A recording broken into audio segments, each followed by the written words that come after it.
Hello there, and welcome back to the Star Wars Universe podcast. I'm your host, James, and this episode I am joined by the wonderful Hayley Hobbs. Hi, Hayley, how are you? Good. How are you? I am very well, thank you. And we are going to be discussing the next batch of our females in Star Wars. We have another three for you today.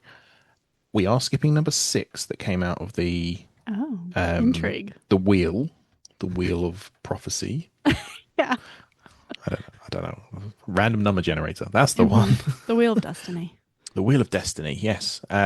Because I think we are planning on doing a solo episode just on her I at the believe end. you. Having no recollection of the last time we recorded and who all we came up with. So I did send you the list recently. you sent me the ones we're talking about today. I did not send you the list recently. But Uh, I I that's meant to okay. We're send you the living in the list. present of We today are. with We are. three baddies, to be perfectly honest. Yeah, absolutely. I don't feel I am cool enough to say that. Uh, I'm not cool, but these Cooler than women me. are. These women are absolutely cool. Absolutely cool. So we're not going to spoil the later two just yet, but our first one is going to be Ursa Wren, who is, as you say, a baddie. Yeah, See, I can't say it. It just sounds weird if I say it. it's the accent. I think it is a Is that baddie. is that a specifically American like I think I think baddie? it just sounds better when Americans say it. So I'm going to avoid using that Yeah, we've said terminology it going forward. enough. I think Yes. we've laid the groundwork. People get it. Yeah, I love absolutely. Ursa. We don't have a lot of her in Star Wars, unfortunately, and even less of her now in the current, stuff that they're putting out. Like with Ahsoka, we learn that Sabine's family is gone, whatever that means. I mean, Mm. it's insinuated.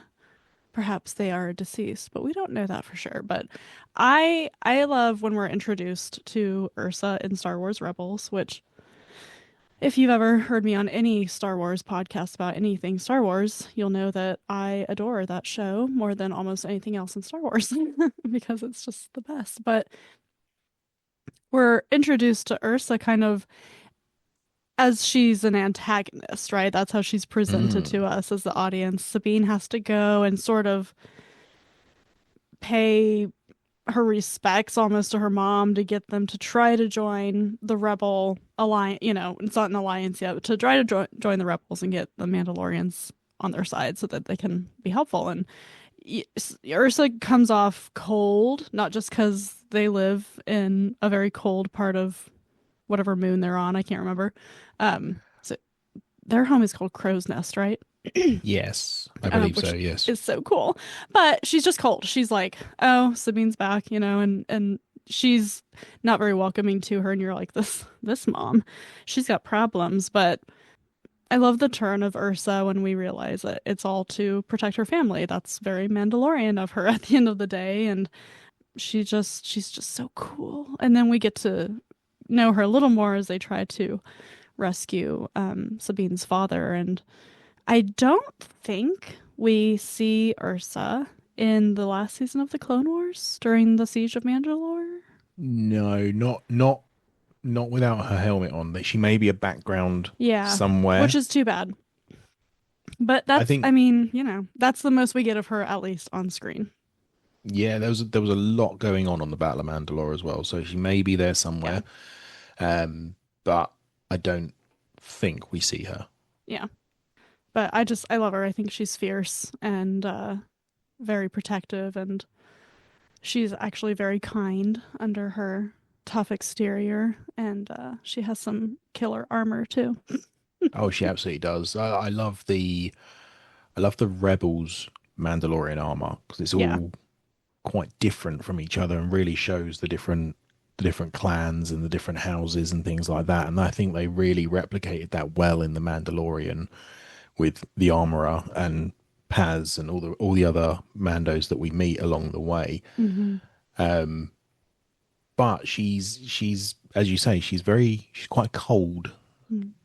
parent figure, but it's all to kind of protect her clan and her family, and she's when she eventually does defect from the Empire, it kind of unfortunately kind of seals Clan Ren's fate a little Yeah. bit because anyone not particularly familiar with the way Mandalorian traditions work, you have your house, which is your core family, your immediate family, and so she is Ursa of House Wren. But you also some houses have a clan, which have other houses beneath them. So if House Wren make a decision, you're expected to go along with that.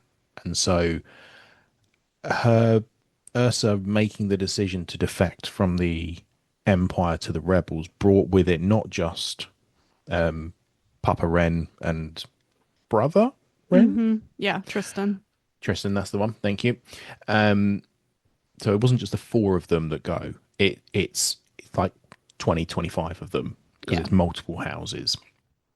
But it's they're obviously then treated as traitors by the Empire, which then brings further Imperial scrutiny to Oh yeah. Mandalore, which may well have led indirectly or contributed to, at the very least, the Night of a Thousand Tears Hmm. on Mandalore, which I still think is one of the best scenes not fully explored Hmm. yet in The Mandalorian. Seeing that, was it in The Mandalorian or was it in Boba Fett? Ooh.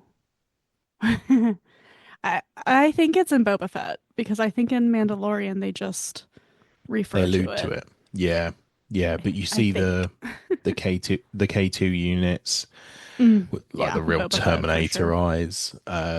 You have the TIE bombers just leveling the place, and it's just incredible. And I think Mandalore is such a rich history and has produced so many amazing characters, a lot of whom are female as well, which is really like incredible. So you've got obviously Satine from the Clone Hmm. Wars, Bo-Katan, who's obviously made it into live action. You've got Sabine, who's now made it into live action. You've got Ursa. You've got then you've got sort of the Armorer, Yeah, who's female as well. Incredible characters. the Night Owls as a The Night Owls group. as a group is so cool. Yeah. But yeah, like, what would you say are the key moments of Ursa Wren in terms of her appearances through Hmm. Rebels? So when they go to Crow Nest, it ends up that Sabine has to fight the Imperial governor for Mandalore, which is what's his name? Is it Gar Saxon? Yes. That tool bag, because he has the Darksaber. And the killer thing, and this is kind of the killer thing about Sabine and Bo-Katan with the Darksaber. Sabine doesn't defeat Gar Saxon. Ursa shoots him from behind because he's about to kill Sabine. And so that's a nice mama bear moment from her where Mm. she's you and that's her big turn for the audience. You're like, "Oh, okay. Ursa cares about her family more than she's acting like she does." And then when they go to get Sabine's father, which that's a whole, these are all really great arcs in some of the best arcs in Star Wars Rebels, of which there are many. The Empire unleashes the weapon that Sabine created while in the Imperial Academy, which is called the Duchess, named after Bo-Katan's sister Satine that you referred to, that true like targets Beskar specifically. And you think that it's gotten Tristan and Ursa because they make it look like it did, but of course they managed to get out of their armor in time, and so their armor is destroyed, but they are not, and so that's a nice hero moment for her. But then I think just saying we will join the rep or we won't join. I think that they don't help. They don't promise Sabine like constant support for the No, rebellion. You know, it's like, no, we have to, it's the Mandalorian way. We have to take care of us first. And so that's what they try to do. We're going to try to liberate Mandalore. We're going to try to do this, which, like you were saying, doesn't end well. But yeah, no. those are her good moments for sure. I'll put these in the show notes, but the those episodes specifically are season 3, episode 7, where Sabine fights for the Darksaber. It introduces Ursa on screen. We have season 3, episodes 15 and 16, which is the Trials of the Darksaber and Legacy of Mandalore. So that's the actual acquiring of the Darksaber by Sabine, and then the immediate aftermath, and then season 4, episodes 1 and 2, which is Heroes of Mandalore, parts Mhm. 1 and 2. Those are her real sort of key moments, and they're absolutely fantastic Yeah. Rebels viewing. And it could have just been a random House of Mandalore, but Hmm. they made the personal connection, and you're absolutely right. I think Ursa doesn't fully buy in with the rebellion, but what she does say is Sabine, if you need our help, we will help you. Hmm. We And will we actually, are Sabine stays with them mm, at the end of that Heroes of Mandalore. She stays with them for a while, so we miss her from the Ghost crew. And then mm. she shows back up at a pretty pivotal moment to help with a battle. And she brings some of them with her, but not many of them.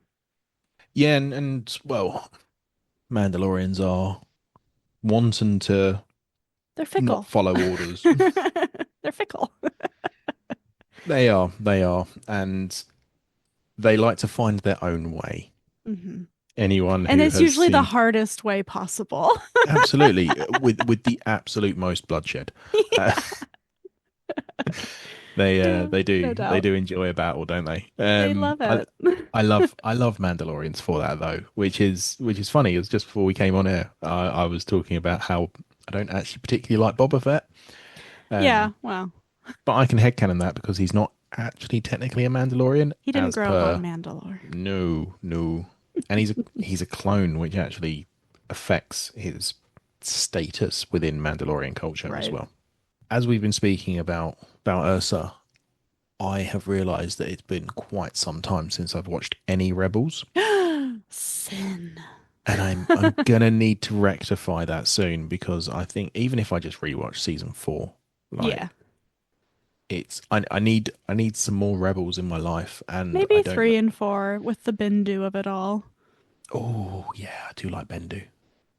Mm, Bendu doesn't like you, but you like Bendu. Bendu doesn't like anybody. I'm the exception. I might Actually, be. really, you need to start at the end of season 2 because Yeah, I that's know. when they're at the Sith temple. And it's the Yeah, best. if I'm It's the if I'm best. if I'm doing season 3 and season 4, I can't not do Twilight of the Apprentice. Yeah, That is possibly mandatory. it's possibly my favorite near hour of TV It's so ever. good. The score at the end when they meet back up with everybody. Oh, it's amazing. It's incredible. You've got Vader's entrance, you've got Maul, you've got Ahsoka versus Vader, you've got Ahsoka versus Maul, you've got helicopter lightsabers just for the hell of it. It Yeah, it's yeah, very good. I might need to watch that in the next few days. But you Make also me cry. have at the end of it the cliffhanger of the red Uh-huh. Sith holocron reflecting in Ezra's eyes, and it's like dun dun dun. Oh, it's so good. Sorry, we're not here just to talk about Rebels, though I could. I will say I do miss Ezra's first lightsaber with the gun. I know. It's That's very, such a yeah. cool design. Yeah, his second one is boring. It's true. Mm. It's very Luke Skywalker. Yeah, I stand by my previous statement. I have opinions on lightsaber hilts. But yes, no, absolutely. A phenomenal character, terrible mother. Well, a very Mandalorian mother, probably. They're not the In most keep touchy-feely no, no. culture. Although if you're Satine and you're Obi-Wan, maybe some touchy-feely. The exception Um, to the rule. she is the exception to the rule, though, isn't she? She's a Oh, I'm pacifist. sorry. Can we talk about Obi-Wan and Mandalorian armor? Because that's one of my favorite things ever. Oh, that's not what we're here to talk about either. Oh, okay. It is good. I do. Oh, the And the Clone Wars is just red. so good. I love it. Just animated Star Wars is so good. But anyway, Ursa Wren, We love you. we love you. This does say she died in a night of 1,000 tears, so apparently she's dead. But I'll believe it when I see it. Okay. We ain't seen a body. But no, like even if she Yes. did, rest in peace. R.I.P. But she lives on through Sabine, who Hmm. has definitely inherited some of her more fierce traits, and I will put the specific episodes in the show notes for this show. If you want to see what we've been discussing, go and check it out. Let us know what you think as well. So our next female of Star Wars, number 5 of our list, is Marda Ro, A which deep might cut. a deep cut, which might not be a familiar name to many. A character that I'll be honest isn't a particularly familiar name even to me. She is. Because you're a Phase 2 hater for the I'm High not. Republic. I nearly defended it then and said I'm not a Phase 2 hate. I I don't I don't hate Phase 2. Phase 2 is just the weakest of the three to me. I Yeah, will right. say the YA novels that Mm, bookend the entire phase, which Marda Ro is a heavy component of, are absolutely fantastic and far and away the best thing about yeah. phase 2. I even mostly displace the adult novels from Phase 2 as not part of it. You know what I mean? It's like I liked them, but they aren't why I like Phase 2. It's like Mm. you're saying, it's the young adult novels. And I think my biggest issue with phase 2 is it was just stuck on Jeddah. I didn't enjoy the Jeddah stuff. No, and it was so sort of important to everything. Like the comic series was stuck on Yeah, Jeddah, the adult novels was stuck on Jeddah, the audio drama was stuck right. on Jeddah. And it wasn't just stuck on Jeddah, it was stuck on like a 3-day period Event, on yeah. Jeddah. The convocation or whatever it was that was going The on. convocation of the Force, yeah. And Yeah, I just got to a point where I was like, I don't I don't care. care. I feel like I've Yeah. learned enough about this. Can we move on, please? And And then, I truly when I think of Phase 2, all I think of is the stuff with the Path of the Open Hand. yeah, That's so they did fumble it a little bit, but yeah, I it's get it. still good. Don't get me wrong, but it's just, as I say, it's not that it's bad. It's just it's the weakest of the three phases, in my opinion. But it's also kind of the most crucial Right. because Marda Ro. Marda Now, Ro. anyone who is familiar with the High Republic will appreciate that Ro is somewhat of an important surname in the High Republic, mainly because of Marda's great grandson, great grandson, Yeah, her relative relative, down the line. who goes by the name Marchion, who is the big bad of the High Republic and is the scourge of the Jedi for this Hmm. period. And Marda is not that at all, really, is she? Not at the start. She's not at the start, no. And She's one of the best, I think, developed characters we get in a mm, phase. yeah, Because she starts out a little naive. She's a believer in the path, right? But she's not a cultist yet, really. no, She meets Kevmo, the Jedi uh, Padawan, or is he a Padawan or a Jedi? Anyway, it doesn't matter. I think he is Um, a Padawan. with his master, because they're going to I can't remember exactly where they go, but like she's interested in learning about why their beliefs are different, and they have these really cool like conversations about ideology and stuff like that. And they kind of are like, yeah, we agree to disagree. And they also develop this romantic-ish sort of a little teenage love connection Mm. until the mother, who is the one leading the path, until she goes nuts. Oh, I she goes. edited myself there. And she goes too nuts. And then she starts doing things that to Marta are against what the path stands for. And Marta's like, well, I won't stand for this. So then she goes nuts in the other way and she takes over and she kills everybody. And it's like, oh, She does. you've lost your mind.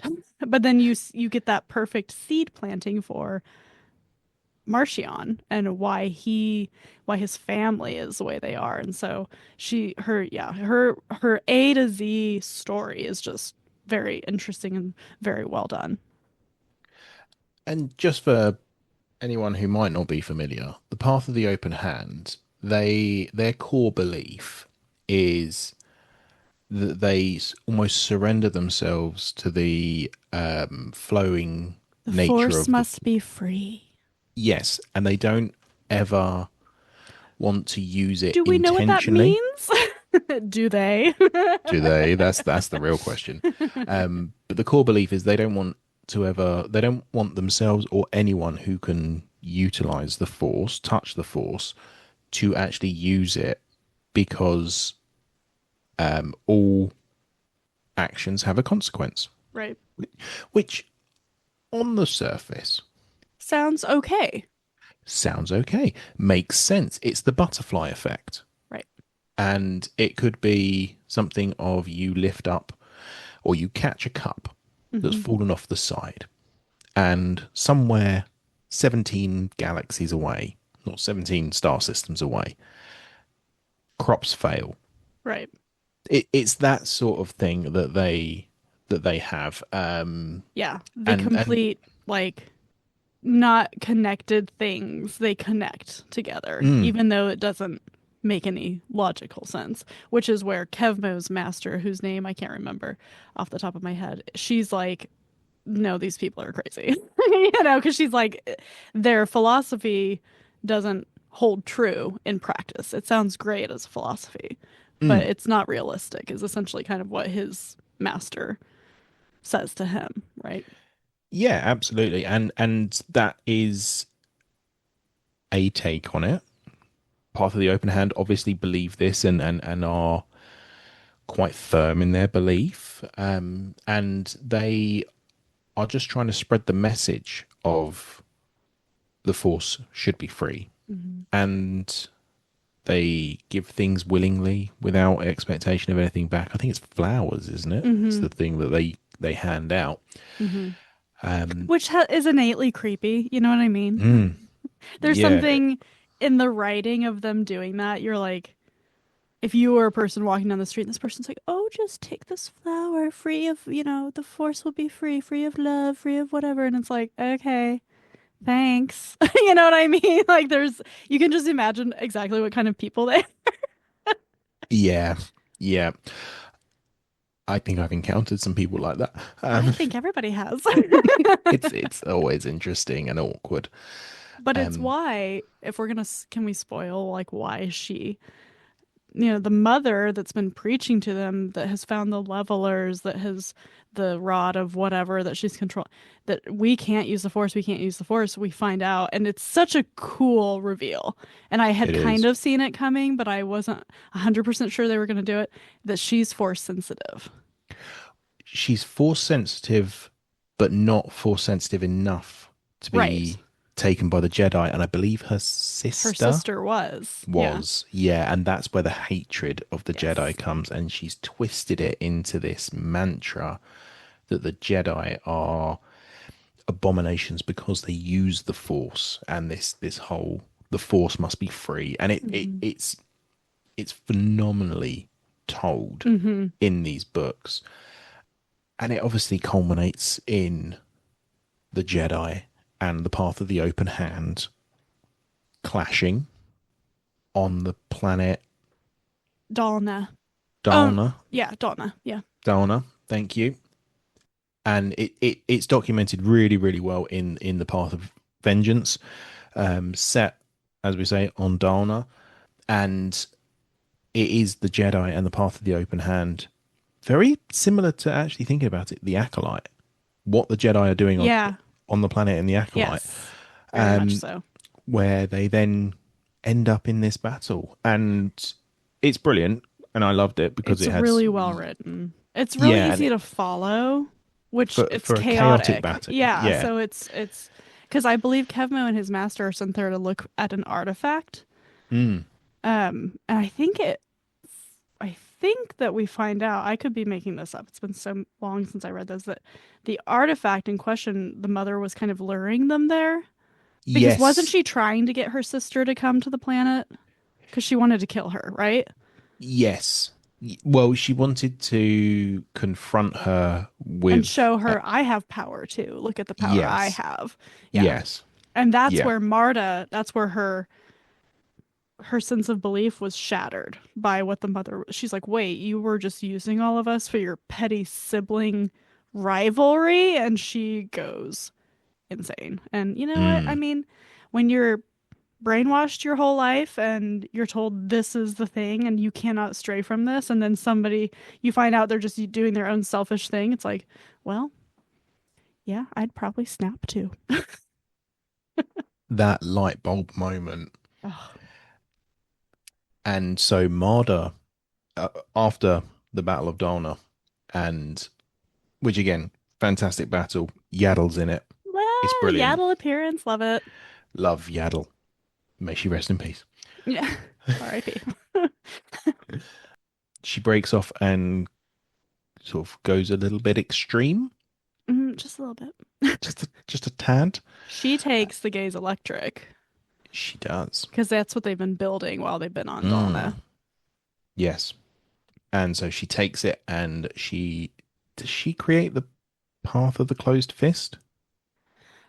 Um, I thought that that was a different faction of the path, and she kind of was like, both of these are over, and I'm creating Yeah. just the path, I think, or something like that. Right. I believe that's what happens. Yes. No, absolutely. I cried when Kevmo died in these novels. Like, I'm not ashamed to say, like, they are very emotional books. They are. Just so good.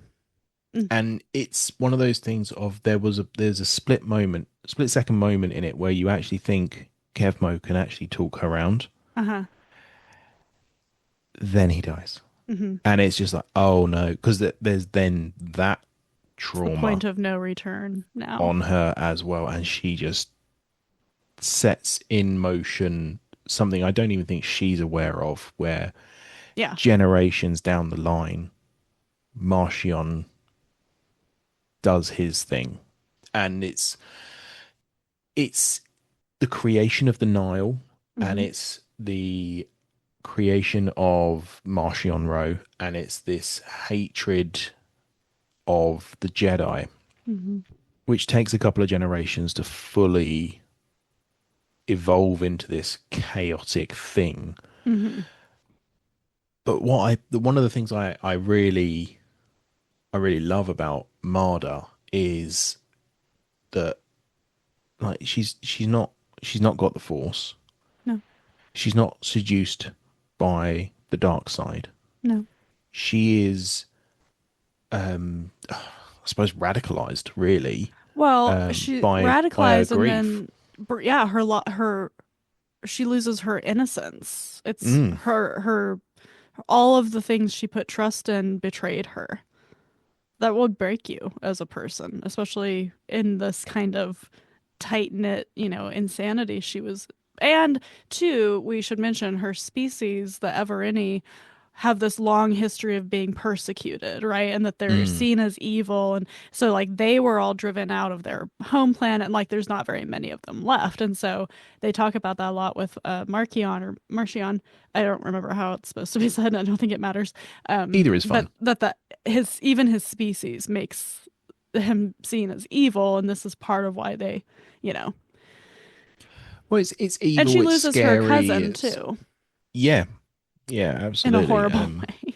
Yeah, nothing that happens to Marda is pleasant. And I guess her key, I didn't actually realize until sort of researching Marda for this episode how much she's actually spoken of in the Rising Storm Hmm. as well, which is phase one, the middle book in phase one. Okay. And it's just her view on the world and how it's kind of been taken and shaped and into the Nile.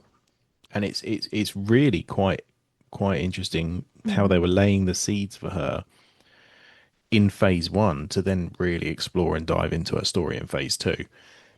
And we again in the comic series Eye of the Storm, which is only 2 issues. You can read it in about 20 minutes. Yeah, It's brilliant. It really shows sort of, I think it even shows Marda talking to Marchion. I I, think so. Yeah. I think A she minute. talks to him throughout phase three as well. Um, Yes. and I think the Eye of When the he's like Storm, descending into he's having his Hamlet, yeah, or no, Macbeth. some There's sort something of very Shakespearean. Shakespearean about it. It's gone a bit doolally. But yeah, I, I think Eye of the Storm is the first time she kind of appears and speaks to him, and they have communications about what he's doing and why he's doing it. But a really, really interesting character, which I'll be Mhm. honest, I don't think we need more on her. I think we've got No. a Yeah. complete story for her. But her actions and her views have shaped a 200 to 300 year period in history in the Star Hmm. Wars universe, and it's one person who just got taken advantage of and hurt Yep. more than anything, Yeah. and like the trauma that she experienced is long felt and long lasting in Right. that regard. So a very very interesting character with some interesting ideas. That's for sure. That's one way to put it. Yeah. So again, just to run through her key appearances: High Republic, Phase Two, Path of Deceit and Path of Vengeance, Phase One of the High Republic, Book Two, The Rising Storm, and then Eye of the Storm, issues number one and two. And I will link those. I will list those down below. If you check them out or you've already checked them out, let me know. What do you think of Marda Ro? Moving on to our last and final for this episode character. Character number 7 on our list. So we're missing number 6. I'm still not going to say who it is. We have Doctor Aphra. Ooh. An And excellent character. it was it was pure chance that the person who was drawn prior to this needs their own entire show dedicated to them. And so this kind of defaulted Doctor Aphra into being the main event for this Yes, episode. she is. And And she'd be thrilled to be the main event of this she episode. absolutely would be thrilled. Um, outwardly thrilled. Inwardly, I think she'd be quite nervous. Perhaps. She's But she likes to be talked about. she does. She wants to be remembered. So, Doctor Aphra, how would you sum up Doctor Aphra in 2 sentences? Star Wars' answer to Indiana Jones, but Indiana Jones takes a different path than Indiana Jones would.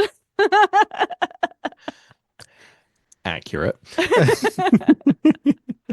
No, she's great. She's a very unique Star Wars character as this archaeologist, you know, doctor, PhD of that, and this explorer, and this she's a renegade, right? She's a rebel, but not in a Star Wars Rebels kind of way rebel. She's a rebel to almost every aspect of normal things we see in the Star Wars universe, which makes her interesting and able to ally herself with a lot of different facets of the Star Wars universe.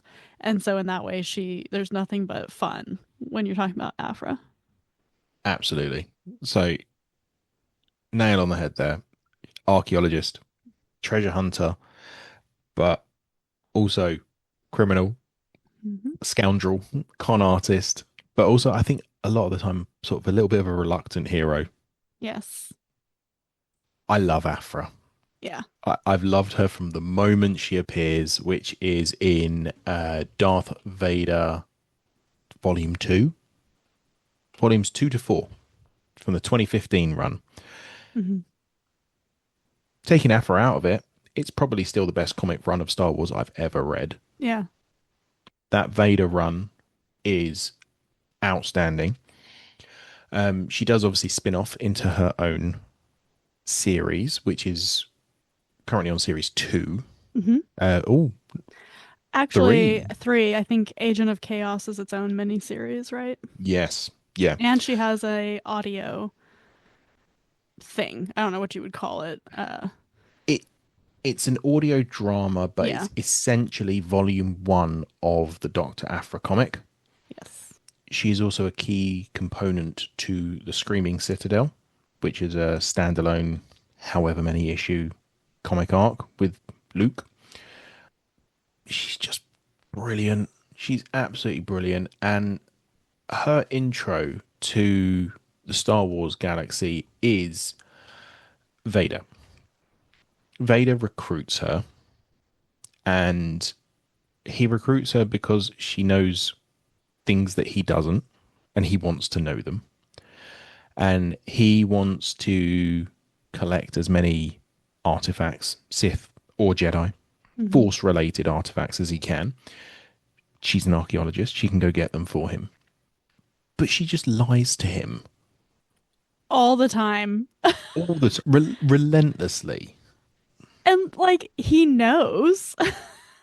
Of course, he knows it's They play Vader. each other against each other. It's so good. It's and you wouldn't you don't expect full power Vader to be like putting up with this nonsense, No, but it's they're both so mutually helpful to each other that they both can't help it. It's hysterical. I mean, it's totally ridiculous.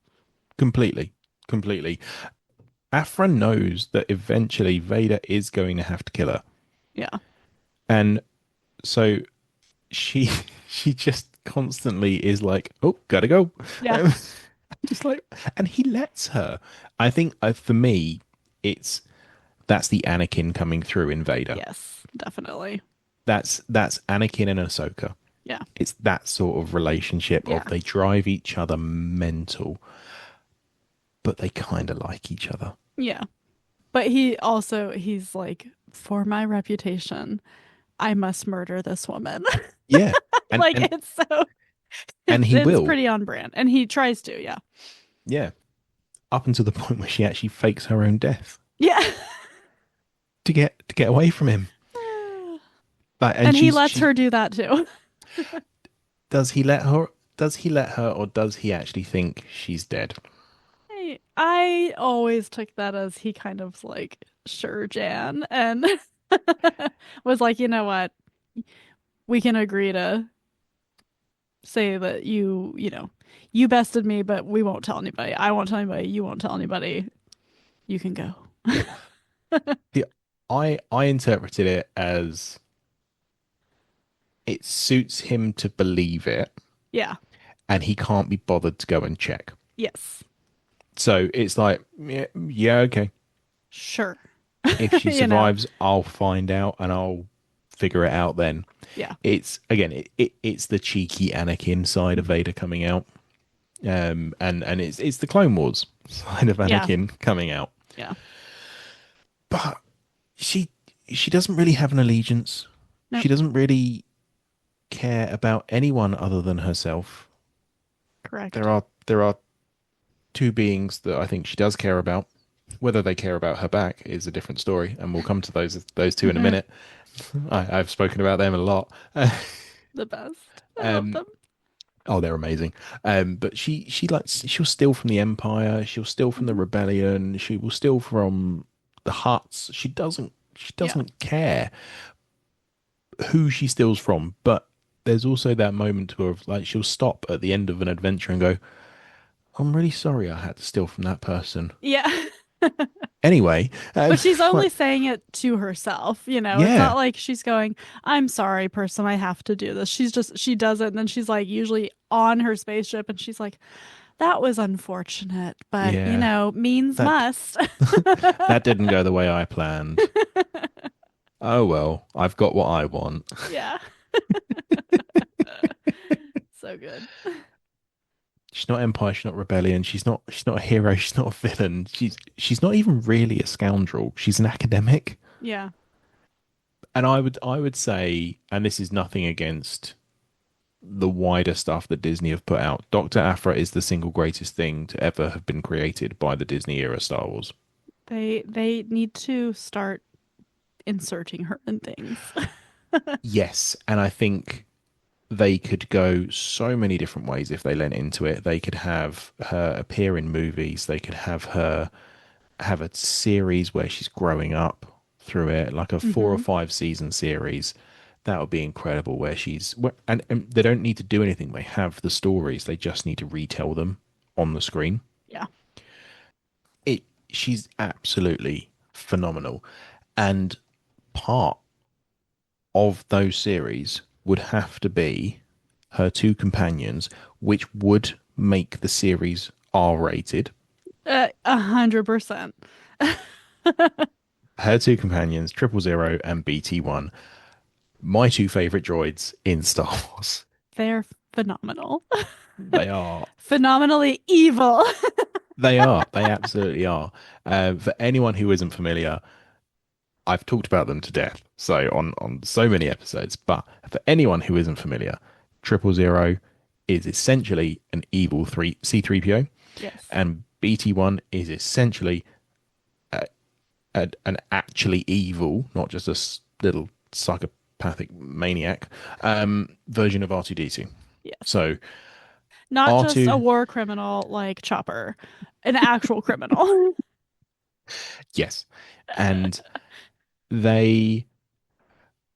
I even I saw an interview with the guys who created them, and they were like, "Oh yeah, we thought it would be like a 2 issue thing, and then we'd run out of ways to make their dialogue funny." And we're like nearly 10 years in, and it's still funny. So good. And you know, Star Wars fans, we're kind of sick in our way, and we love it. Oh, yeah, yeah. Is it I it's 000 that calls humans meat bags. Eat bags. Amazing. I think that was first introduced by HK-47 in Knights of the Old Republic. Okay. All right. He often referred to human or to sentient beings as meat bags. Not wrong. I mean, Not you wrong, know, not wrong. We are a bag of meat. if we're gonna be technical about it. Oh, they're so evil. Yeah, And they delight in being evil and hurting people. and it's often like Aphra will call them to follow her, and she'll be like, and 000, because obviously BT-1 only speaks binary. Right. It all has to go through 000, just like 3PO and R2. And it's like, oh yes, don't worry, I read it in 3PO's voice as well. Yeah. Oh yes, But don't with worry, like that BT-1. menacing you know, like when 3PO in The Rise of Skywalker when he's doing the Sith translation. Yeah. That's the voice I imagine. Oh, see, I don't. I just straight up C3PO voice, just regular C3PO. I mean, And I'm that's like, oh almost yes, better. don't worry, BT-1. I'm sure we'll get to kill some people soon. Yeah. That's pretty good. That's pretty good. It, I like that.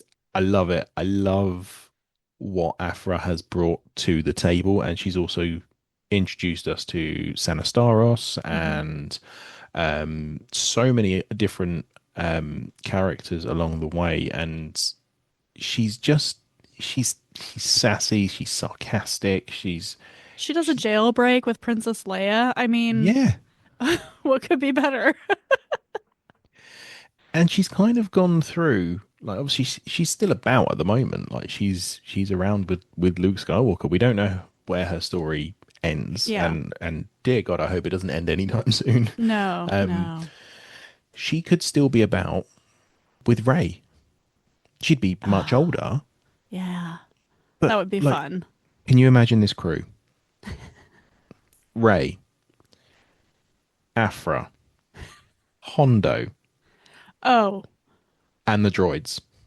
Five-man crew on an I feel adventure. like Ray doesn't quite fit in with that group. Ray would be the Vader person, He a would light be side version. horrified by Yeah, everything they do all the time. but she would also kind of revert back to Ezra? her scavenger days. Ezra, I could see. Okay, so new crew. Jabba, Yeah. Ezra. Uh, Lando Calrissian, as he's formerly known. yeah, aka. Um, so yeah, Jabba, Ezra, um, Hondo, Aphra, and the droids. I would watch that and or read that. I would consume that. I would absolutely consume that. Um, I have no sway, but Audible, get on it. listen, we're feeding you ideas, and they're really good. I would love that so much, though. And honestly, like Ezra's back. She could, I feel like we might get Hondo, maybe in Ahsoka season 2. Maybe this could happen. This is tangible. So weird thing, timing wise, is I was scrolling back through old episodes of Spark, Oh yeah, and which is for anyone not familiar with acronyms, source pages, a reading collective, my which is podcast Hayley's podcast with Brian, with where Brian. Yep, I myself and Todd also join to do the Spark Jedi Council check stuff. it out. Go check it out. Go subscribe. And I was listening to the Ahsoka episodes, Uh-huh. and at first I was like, can't believe they had Todd on and not me for the Ahsoka novel. That was And then probably a timing issue. I think it was a timing issue. And then you had me on to discuss Rebels, Oh yeah, that's right. and I was like, oh yeah, I forgot. And that was my first appearance on source pages. That's crazy. That is crazy. Yeah, And I said in that episode, I really hope that we get either Aphra or Hondo in Ahsoka season one. yeah. I was probably like, me too. Yeah, yeah. And I was just like, the timing of me That's so pulling funny. up an episode from what, a couple of years, three Yeah, years ago, nearly 3 years ago. that's disturbing, but yes. Where is it? September 2023. So Yeah, 2.5 years ago. time flies. Time does fly. I have not changed my desire for that. No, I mean, I still want them in on the show. they put Black Chrysanthemum, who is another associate of hers, Hmm. in Boba Fett, the Book of Boba Fett. So, and if you go even farther back in source pages, Brian and I read all of the, at the time, Aphra comics that were out because he was like, they're gonna put her in, and then it's like never happened. And we're like, someday we're gonna be able to reshare those episodes and be like, 10 years ago when we were podcasting. But yeah, I really want it. Maybe Ahsoka season 2 doesn't make sense because we'll be split between the known galaxy and then where Ahsoka and Sabine are, but I would like at the same time maybe it does make sense. They need to get back somehow.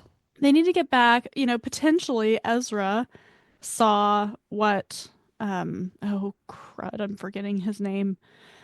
The Gray Jedi in that show. Balin.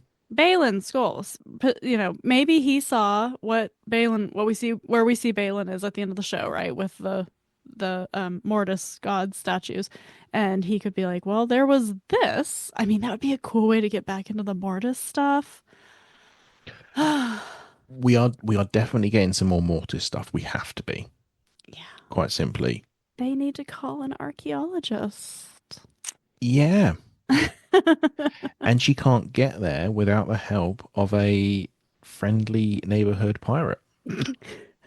You think Hondo can hop galaxies? If you ask him, he'll be like, yes, of course. Hondo the Immortal, by the way. Oh yeah, well, if we take Star Wars Galaxy's Edge as canon, which it is meant to be, Right. Hondo is alive Yep. To this day, to this day. he's immortal. He I is. could see Hondo having sold his soul, quite frankly. Yeah, Like absolutely. early Hondo when we meet him in the Clone Wars, he's not good. He's not the Hondo we have in Rebels. He's bad No, guy at that man first. saw some stuff during Yeah.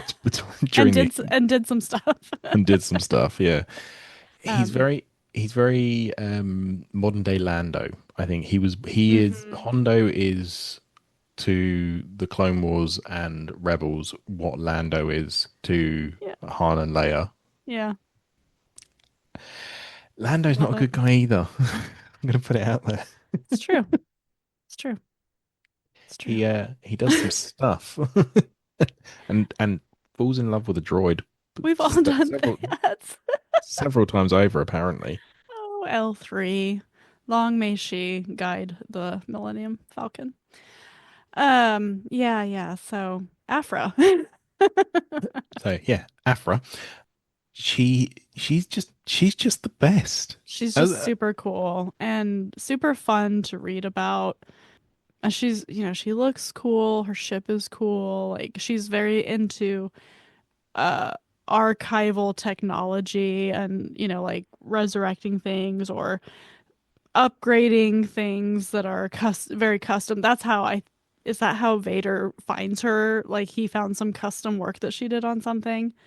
yes, I believe And so. he was like, "Oh, somebody almost to my level." You could hear Anakin being like, "Well, that was pretty good." So even though it was like just as good or better than he could do. That was almost wizard. Yeah. So she's super smart, and I like super smart characters. But she is also just chaos. Yeah. She's she's just chaos Hence, personified. Doctor Aphra Chaos Agent comic series Yeah, currently ongoing. yeah. And she's that little bit older Mhm. in Chaos Agent, and she because it's post Return of the Jedi, but it's just ongoing, and Yeah. I'm just here for it. Now I have read I think the first two volumes of the first Doctor Aphra run, and I need to Okay. catch up. But I've heard like she's been peppered throughout everything I've read. Yeah. Dark Droids was an insane story involving Yes. her. Yes. Um, and it's like her murder droids became even more murderous. Yeah. And it was, Infecting murder droids everywhere. yeah. And like, if I see that a story is going to involve Afra and or 000 and BT1, Mhm. I don't give it a second thought. I'm hitting purchase. Bye. Yeah. Yeah. Add to collection. Yeah, no Add to doubt. collection and I will get to it eventually. Like, I need that in my life. Yeah. And I think she's, as I say, I think she is pretty well liked as a character throughout the Star Wars fandom, which is brilliant because we do need new characters to start to follow Hmm. and we do need interactions. She's a link from Vader, Luke, whoever, the Rebellion, the Empire. She's a link into the underworld where we Hmm. can then, because we need that connective tissue. Ooh, yeah. So she can be a linchpin for Star Wars for the next 15, 20 years if they want to Hmm. make her that. And whilst her impact in within the Star Wars universe itself as a character is hilarious more often than not, Hmm. but also somewhat limited because she's stuck reporting to someone else. Right. I think what she could do for Star Wars as a fandom is so much bigger. Yeah. Like we had, I don't know what it was, 7 minutes of Boba Fett Right. across the original trilogy, and we got eventually the Mandalorian out Right. of it. Yeah. Yeah, no doubt. It's. I think she's got that potential as a You know, character. you said Underworld. They could have even thrown her into Tales of the Underworld. Just we didn't have to know much about her. We didn't have to know who she was. She could have just been there. Could have just been in the background, That could have been cool. like Quinlan But in maybe episode they 1. want to do something more grand with her. I think so. We have not seen hide nor hair of Aphra, the murder droids, or Hondo.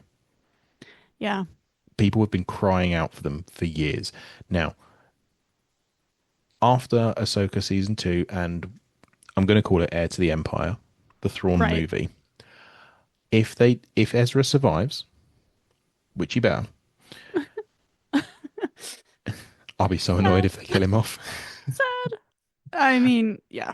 He can't sacrifice himself to take down Thrawn twice. True. That's not how this works. If Ezra survives, and I don't get a buddy cop comedy of Jabba and Hondo, Gosh. I love and it so much. for anyone being slightly confused why I keep calling Ezra Jabba, that's his like, It's his go-to it's alias. his go-to, yeah, go-to alias of like, what's your name, kid? Jabba the Hutt, and and It's occasionally, very poorly thought out. yeah, yeah, and occasionally he'll throw out Lando Calrissian. Yeah. After he met Lando once, he was like, I like your name. That guy. I could be like you. Yes. I think they should even call it Jabba and Hondo, or Hondo and Jabba, or something. That's too the public at large. It's too meta. They won't do it. It is. But like a rogues show or something. Yeah. Star Wars Rogues. Or I like it. Resurrect 1313. What's that? It was a 50 episode series that George Lucas had written, ready to Oh. go, based Was on that the underworld of underworld Coruscant. thing? Yeah. Yeah. Yeah. I didn't know that that's what it was called. Yeah, it was called 1313 because it was based around level That level. 1313. Yeah. And it's become like incredibly famous within Star Wars as the level that you I've don't never go to. heard that before. Yeah, Ever. it's even made it as Now I far know. as Star Wars Unlimited, the trading card game. One of the bases is level 1313, and it's a deep That's cut, fun. but it's also it's permeated through so much of Star Wars now. I love that. 1313. That's the most Star Wars thing I've ever heard. Yeah, it doesn't mean That's so cool. anything Yeah. because it's something that Never happened. yeah, I think the episodes were going to cost like 3 million each Yeah. to make, and at the time, At the time, that was insane. that was insane, and that was never going to happen. I wonder how much, because it was going to be animated, right? Yeah, I bet it wouldn't cost that much now. they'd probably be able to do it for about 1 million each an episode, I reckon, I because they'd already wonder have. what's on the horizon. We don't know much about anything past this year, you know? No, we don't know. We know speculation, Mhm. but beyond 2026, we know of Heir to the Empire. Yeah. Oh, and Dawn of the Jedi. I think that's on I- hold at the moment. I think that one's still a go. I think. That's the James Mangold one. Yeah. I think that one's still a go.